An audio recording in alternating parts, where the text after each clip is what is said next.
Hey everyone, welcome to Pints and Patter, the show with cold brews and even cooler brewers. I'm here today with Alex from Verne, and we are going to be going through a few of their beers, tasting them, and then Alex is going to break down the process for each of these beers. So thank you, Alex, for joining me here today. Oh, happy to have you, Rich. Without further ado, I'm going to turn it over to you to guide us through our first beer. Okay, so we got a little flight of a fair amount of different beers that we make here. We have our B Street. It's something we've been known for since we opened. Okay. Our original owners used to live off B Street. They homebrewed in their garage, hence the name.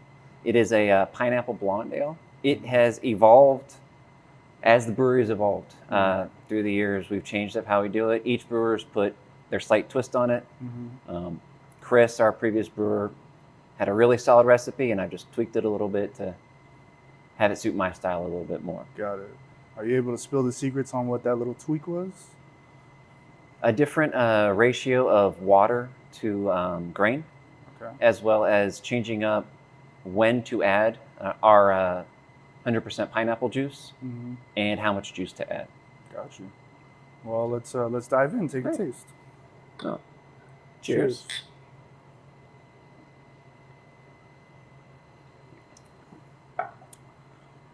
Yeah, I've had this many times, and it just never misses the mark. It's the nice thing is it's a blonde ale, so it is light and crisp. It's not going to overpower you. If you're seeking a gigantic pineapple flavor and quite a bit of a malt backbone, we do have our Royal Blonde. Okay. It is it's almost double everything on this one.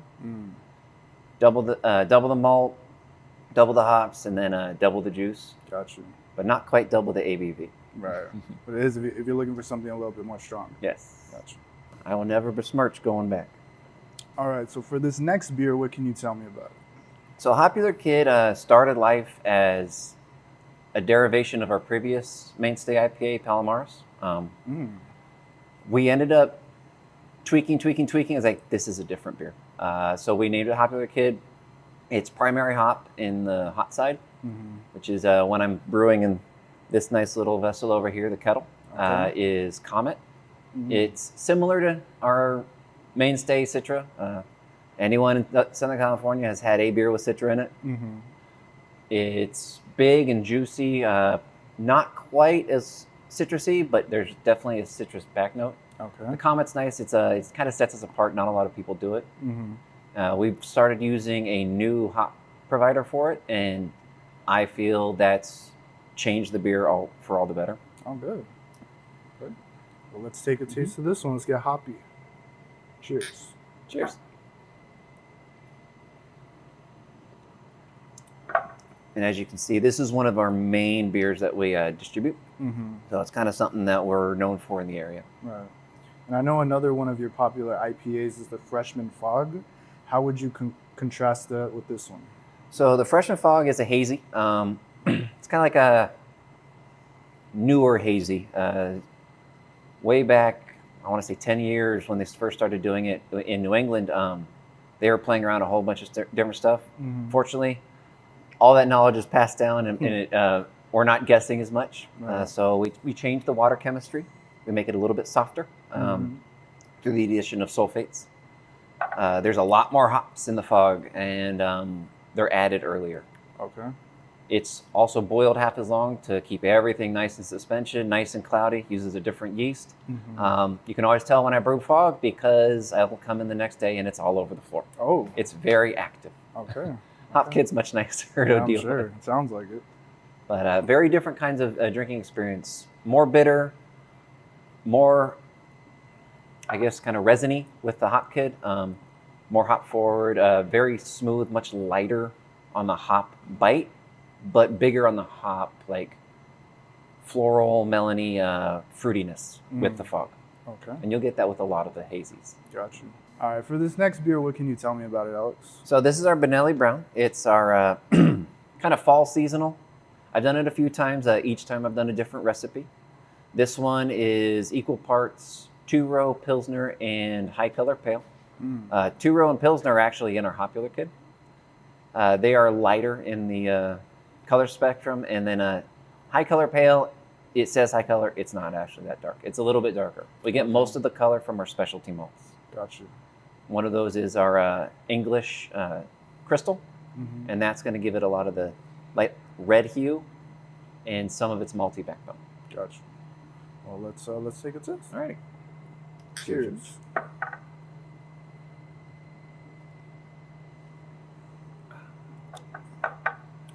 This is the Bonelli, correct? Yes, this is the Benelli Brown.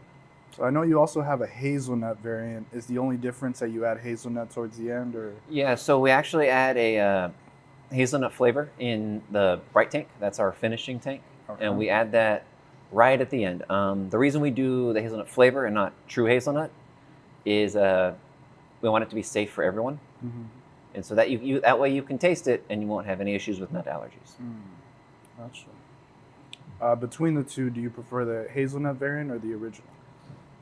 You know, when they're cold, I prefer the original. And when they slightly warm up, which is always a good thing to do with maltier beers, the hazelnut really comes to the forefront and it creates a really interesting melding of flavors.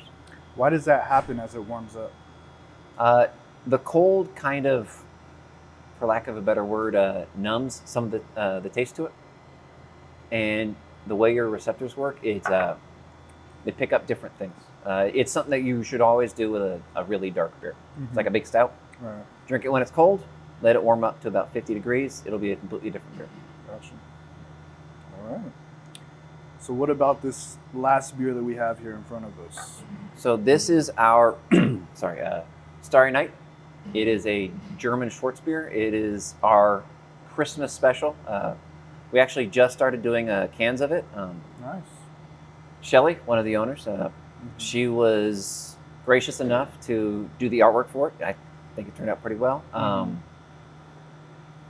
German Schwarzbier, it's a dark lager that doesn't have a lot of the heaviness of like an American stout. Think of it kind of like a roasty Pilsner. I remember this release from last year. Is this the exact same formula? Or It is slightly different. Along like the Benelli Brown, our specialties, I usually tweak a little bit. I see what works, what doesn't work, or what I think could be a little bit better.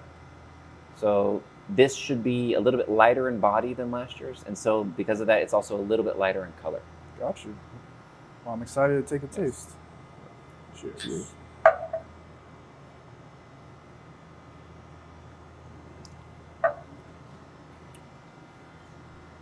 Yeah, that caramel taste really comes through. Yeah. So what we're getting with that is the Munich malt from the German side, along with our specialty malt, which is a German Carafa 2. It's very, very fine when it grinds, almost like a talcum powder, which is wonderful for cleaning because I got to do it twice. But it makes it really nice without being astringent. It's actually what helps with the color on our brown as well. Gotcha. So out of these four beers that we went through today together, what would you say is your current favorite to drink? So currently it would be the Starry Night. I just love the roastiness, but also the lightness. It's 5.2%, so I can have a couple and not feel like I need to call Uber home. Right. I love myself an IPA. I shouldn't love too many of them. Right. And if I understand correctly, this is just a seasonal release? Correct. This will be pretty much through January, and that'll be it. We brewed a 5-barrel batch, so what we have is what we have. Gotcha. So yeah, so you need to get over here and try this Starry Night before it runs out. So thank you for spending your time here today with me, Alex. I really enjoyed these 4 beers that you presented for me. I want to say thank you to Verne Brewing for opening your beautiful business for me to come and spend some time with you. So anyone, if you're looking to grab some amazing beer and you're in the Laverne area, be sure to stop by Verne Brewing Company and grab yourself some Starry Night. Thank you, Alex. Cheers.